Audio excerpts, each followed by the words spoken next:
Welcome to Fire Pockets. This is Chapter 1.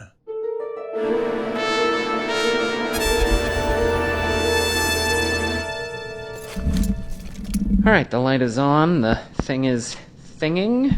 Yeah, I'm podcasting. Not so bad. Here we go. Try not to die. Testing Danny Vanderwilks and the Armageddon of our time.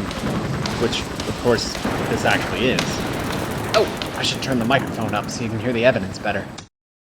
Okay, I've now put a reminder sticker on the off button, which is different from the volume button. The helicopter war people outside my apartment are gone, not that they were... Oh, shoot! I forgot my go bag. I never do that. Just adding this podcast scrambled my brain. You never leave without your go bag. So, I'm not a podcaster, obviously. I just decided to start doing this to gather evidence of the insane things in case anyone else is out there. Maybe we can connect and figure out what in the actual is going on, because I haven't seen another person in over a year. But, yeah. Before the incident, I was a touch mechanic, meaning that vehicles and mechanical apparatuses like me. I can fix about anything and get it going, but I don't really know how they work, and I don't know the names of things. I don't retain jargon. Which, almost cool, because you go to the big annual mechanics convention, and everybody wants to date you or get a cup of coffee because you're the touch guy. You know, you're like a magic rock star, but then you stumble through a spark plugs conversation and have to tell your mother, maybe grandchildren next year. And that was my life pre-end times. In a way, things are better now. Alright, checking the bag. We got a flare gun, water bottles, bolt cutters, snacks, camouflage blanket, and power cord. Yep, now outside. If you hear this podcast, I live in Orange County, California, on the second floor of a building that I've painted in tie-dye colors to stand out among the wreckage. The 4 roads that surround my block are all painted Danny Vanderwilks, with big arrows that point directly at my home like a giant asshole who really wants to be found. Going outside. So, if you listen right now, everything's quiet, see? Well, you don't see, but yeah. Quiet suburban street. It's pleasant. You might expect children. Oh, except just about most everything here is burned to the ground. Side note, some of that's my fault. But that's not... I probably shouldn't have said that. I can edit that out. Danny Vanderwilks here, taking a chance on cutting through the park. It's a normal park. Sure, you've got the burnt buildings and cars over there, and abandoned war zone material is abundant, but that's not why I'm freaking out. I don't know where any of this war zone material came from. Not exactly. And I don't know where all the people are except me. Like, there's not even bodies. But that's not why I'm freaking out. Hang on, I'm walking up to the fire pocket. There's a hill. So, full disclosure, I did sign up for a medical experiment where you donate approximately 3 ounces of muscle tissue for $1,000, but I didn't do it. Literally, I was walking up to the building, I did not go inside, and that's when the incident happened. I would call it an attack, but that doesn't make sense. I've been thinking about this for the past year. I've had months going, wait, did I go inside? Is this experience walking around in a completely abandoned world like part of the medical experiment? No, because I didn't go inside. I remember it vividly, the incident. Okay, at the top of the hill. You hear that sound? It's why, in part, I'm freaking out. I'm on this hill in a park, no one's around, and there's like a hard invisible line, okay? On this side, but if I step on this side, so like a bubble, and it's stupid hot when you get near the bubble, and almost like fire here on the inside, like a fire pocket.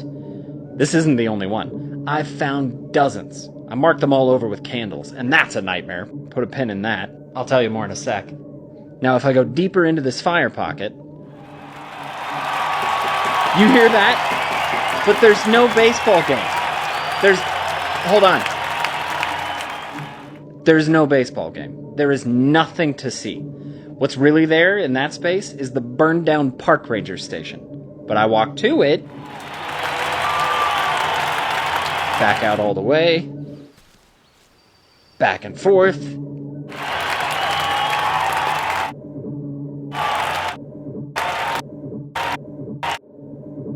So what I'd like to know is, how can I hear and smell a stadium full of hot dogs inside the fire pocket, but it's not really there? And this isn't the only invisible bubble that does something like this.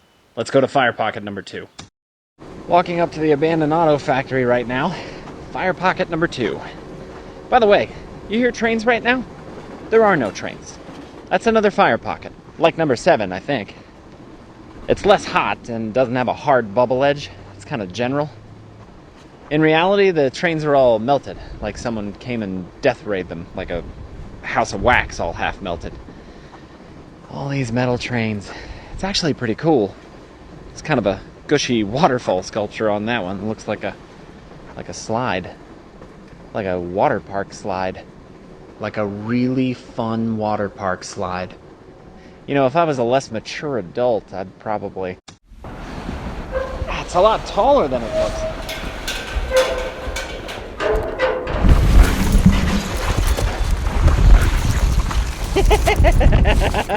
Oh. Okay, I know this is an important evidence gathering podcast, but I just slid down a 2-story melted freight train, and it is something I will be doing again.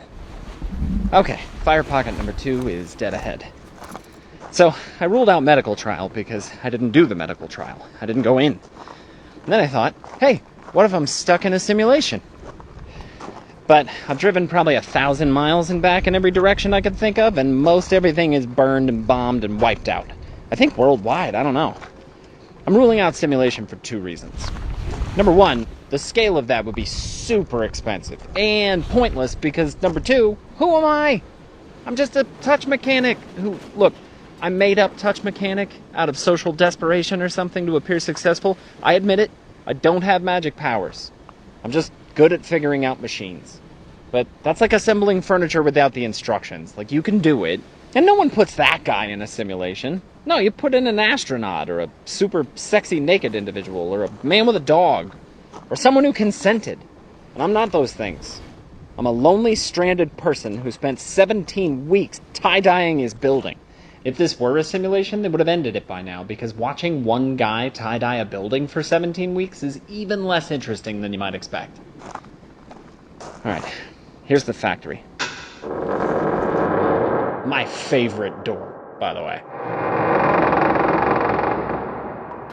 Alright, it's getting warmer closer to the fire pocket. There's my candle, still lit. It marks the edge of the invisible fire pocket.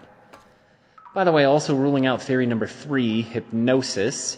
I know I can't be hypnotized because I dated a hypnotist and we fought all the time. It's just thoroughly not that. I'm walking around in reality, which, if you're listening, you know, because so are you, right? All right, passing the candle I set up.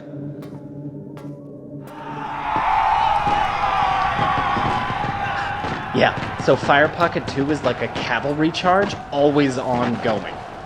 But in reality, it's just bombed out ruins of an auto plant. I really wish there was something to see here, man. This one sounds cool. Theory number 4. Did aliens attack and leave me as the last man standing? Hard, maybe. I like that one. But I haven't seen any evidence aside from it looks like every military in the world played Smash the City everywhere. And why would aliens put these invisible fire pockets all over the place? And some of the fire pockets move. Like the helicopter war people one outside my apartment, that one's on a 3-hour loop. I've considered moving, but it's too much of a hassle. One guy by himself and stairs? I just got earplugs. Oh, the candle thing. We put a pin in that earlier. So, I like candles. To mark the fire pockets, here's what thoroughly scares the crap out of me. Once you light a candle inside of a fire pocket, you can't put it out. Here, watch. Or listen. This is me grinding the candle into the floor. Now I'm stepping on it. Now I'm encapsulating it into my thermos. And... is the wax melting? No. Does the flame hurt to touch? Yes. Yes, it does. You can't put my candles out. Why? I want to rule out theory number 5, which is ghosts, because the fire is real, and I haven't seen any ghosts. But, I don't know. Theory number 6 is I'm stuck in a dimensional rift, but the books I've read on rifting dimensions are squishy at best, and I feel like nobody knows what they are, really. Theory number 7, time split. Like I'm a grip of days or years in the future or something, but no. It's been a minute, and the fire pockets are too far removed from what's actually physically really here. I vote no. We'll see. Theory 8, purgatory. Honestly, I just don't like that one. The incident wasn't like a flash of light and I got hit on the head and killed. I was walking to the medical trial building and all these fighter jets roared overhead and started dropping bombs. I climbed under a toppled falafel vending cart and managed to get back home in one piece. I came out after 2 days of horrific bombing sounds and found the world like this and my entire apartment building evacuated. Like the planet just up and left and no one told me. I had a good cry about that. Like all of August, basically. Theory number 9. This is all a test. I believe things happen for a reason, so I like this one. I like to think all this work that I'm doing to document what's going on is going to lead to some great discovery or something, like I will have had a part in uniting survivors out there and fixing whatever broke. Danny Vanderwilks. Looks good in print, you know? I don't know. I like Theory 9, test. But as much as I like my reasoning skills, I dated a logic coach once who said I had gaps. Which hurt, because at the time I wanted to be a detective. Somehow I feel like this is a test is not it. Sadly. What? I think we've got a moving fire pocket. I haven't heard this one before. New fire pocket. I'm moving outside. How can this door be locked? I left it open. There's a chain? What the hell? I'm locked in! Help! Oh, my bolt cutters. Or as I like to call them, freedom sticks. Going outside. Whew! That was nuts. It felt like this invisible cloud of warriors was breathing down my neck. That was a super fire pocket. Like, interactive. Wait, what's that? There's a person inside the factory. He's wearing a cloak with a hood. Yeah, that's not spooky. Long blonde hair sticking out. And judging from the shoes, it's probably an athletic woman in her 30s. Don't judge me, my mother's in fashion, I know things. I think the war party sounds are... Yep, they're connected to the lady. Wow, she's walking deeper into the factory and they're going with her. Like she's carrying her own fire pocket. Looks like she's hunting for something. Why aren't you running up and talking to her, Danny? Because you guys can't see this, but let me just go ahead and mention how she has a machine gun strapped to her back and a mask with fangs. That's right, fangs. Not like a neck scarf with a neat teeth design. Not like I'm gonna rob a bank and my fang mask indicates serious business. I mean actual fangs, sculpted. Like somebody sat and poured a mold and time was spent. Lunatics do this. Also, there appear to be bloody handprints on the cloak. I don't know if they're real or an aesthetic decision, but either way, this is a red flag. Oh, and she just put out my candle. She just put out my candle. How did she do that? I'm hiding. She's coming this way. She has a motorcycle. Her cloak looks really cool when she rides it. I don't know how she keeps her hood up. I'm lighting another candle. Oh, she's coming back. Duck inside. Just gonna watch her from the window here. See if she puts this candle out too. I can't see. Damn. I'll light another candle up here. Hide where I can see and watch what she does. Ow, son of a... Oh, okay. Alright. I dropped the candle, and it sort of unfairly tumbled down the stairs next to a bunch of cans. I'm gonna assume those aren't cans of gasoline, and that they're just cans of, like, non-potable water that the factory guys had stacked. Yeah, no, those were gas cans. So, I've set the factory on fire. Heading downstairs.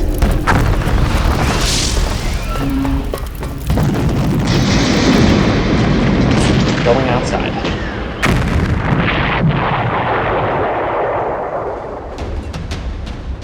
She looked right at me. Back upstairs. This is ridiculous. Maybe she's friendly under all that terrifying fashion. Maybe she has answers. Hello, miss? I'm Danny Vanderwilks. I'm doing a podcast. She's shooting at me. She's shooting at me. The building is burning, and the Fang masked cloak lady has opened fire.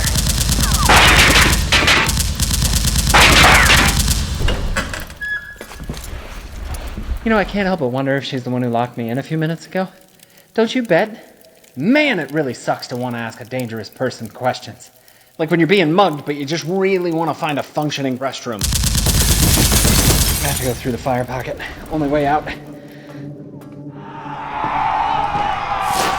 Ow! What the hell?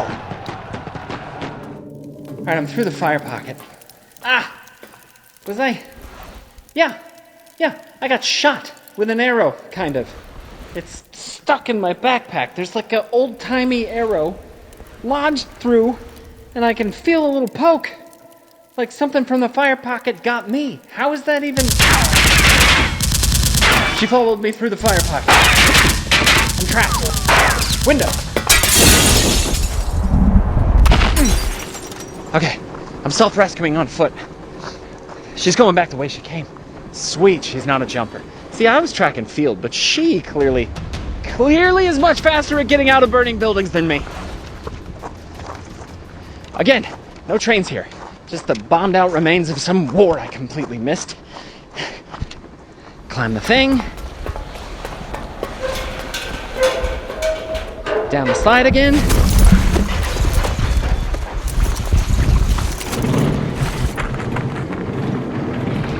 Oh no.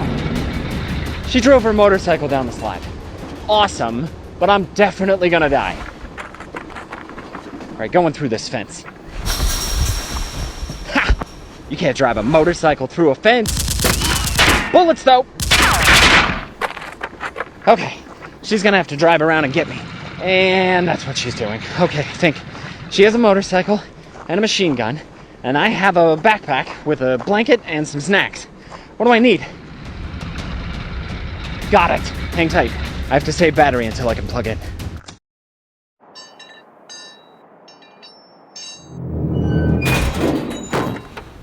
I just broke into an Air Force base, which is bizarrely difficult considering no one's here. Don't ask me why all the power still works everywhere. I'm just glad it mostly does. Need to find a plug. But first, I'm gonna hide in something with armor so she doesn't kill me.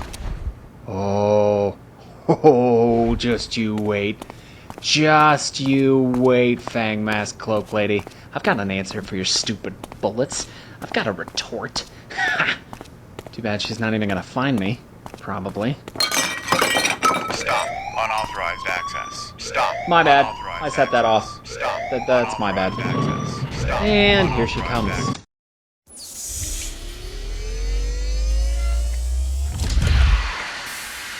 Anyone want to guess where I am right now? I'm in a tank. I'm in a military armored tank. It's bulletproof, lady.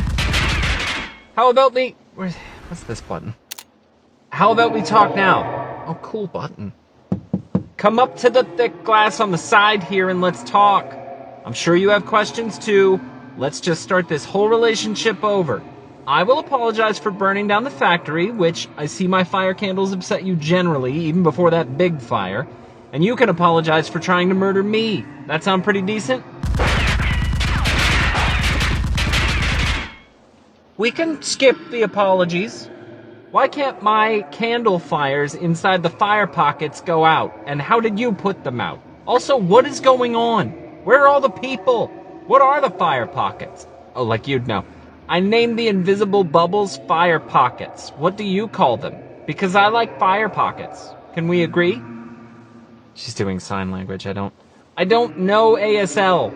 I always meant to take a class. I have a nephew, but I'm sorry, I don't. All right, she's shouting, but I can't hear her through her scary war face fangs.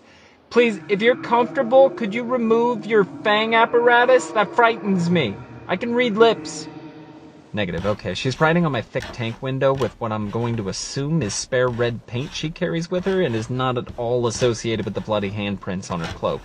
She's writing with a stylus made from a bone. I'm not sensing vegan vibes. Does tank have a manual? It does! Yeah, jargon, I can't. I'll just hit buttons until something moves. Okay, done writing. Wow, she wrote it in reverse on her side so I can see it on mine. That's remarkably courteous. Her note says, turn around, go home.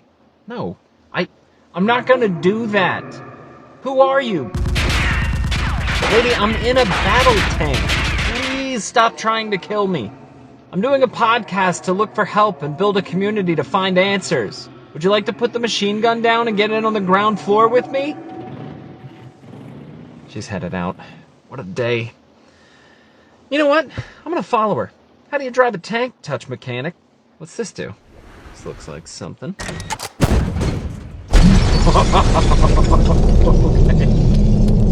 That's the cannon. I just blew up a parked plane. Okay, good news. I have a cannon. Bad news. Even though that didn't even come close to killing the lady, a wing did sort of knock her off her bike, and now she's gonna think I tried to kill her. I had motive and opportunity, but really I want to be friends. The first person I see in a year is a badass motorcycle person who clearly knows more about what's going on than I do. That's the best foundation I have yet to hear for a friendship, at any time. Given the gesture she's doing, yep, that's universal. And now she's speeding away. This is not going to be an easy friendship to foster. But you know what? Screw it! I have a tank! Oh, I'm gonna follow her. Whoops. Okay, I need to put a sticker on that one that says fun. That's clear, right? Everyone should know what that means? This must be the gas right here. Yep. I'm driving a tank. Driving a tank. Driving a tank. Ah, gas. Tanks take gas, and this...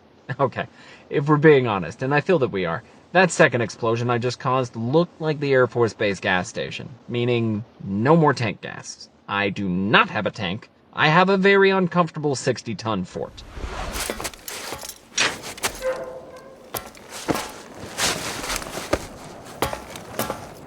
And motorcycle lady is still leaving. Whew, it's getting hot. I think there's another fire pocket coming. Can't see anything. I'm just standing on my tank at the Air Force Base. No one's here. Help us, Danny! We need you, Mr. Vanderbilt. Light more candles! Help us, Danny! Be the calling scope! Be the calling scope! What's a calling scope? Can you please explain in simple terms? I don't retain jargon! Well, that was crazy. And terrifying. Come back, voice people! Where'd you go? Where'd that fire pocket go? Hello? Who are you? What can I do to help? Please come back! Not you. Motorcycle lady is coming my way again. Shoot, I ran too far away from the tank. She's cutting me off. Gonna seek shelter inside the base. If you're out there, I'm looking for you. I go back to my home about once a month, so look for the tie-dye building and wait for me. I'm gonna try to upload this without the bike lady shooting me. Hopefully my battery doesn't... How do you upload whilst running away from gunfire? With difficulty. Don't die, battery, stay alive. Stop running and put your hands up. What? Oh, hold on. Hold on. What? Hold on. Give me your candles and your matches. I don't have any such things. Get on the ground, face down. Yeah, okay. I didn't catch your name, by the way. What's that beeping? It's a recorder. My battery is dying. I need to plug in. Are you recording everything you hear? No.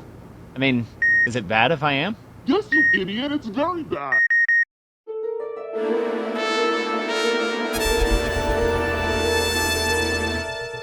Find out what happens next time on Fire Pockets, Chapter 2. Fire Pockets, created by Michael Reinhardt. Danny Vanderwilks voiced by David Ross. Fang Mask Cloak Lady voiced by Elizabeth Muir. War drums by JMag713 Pawn 5. Theme song by Noel Melanio.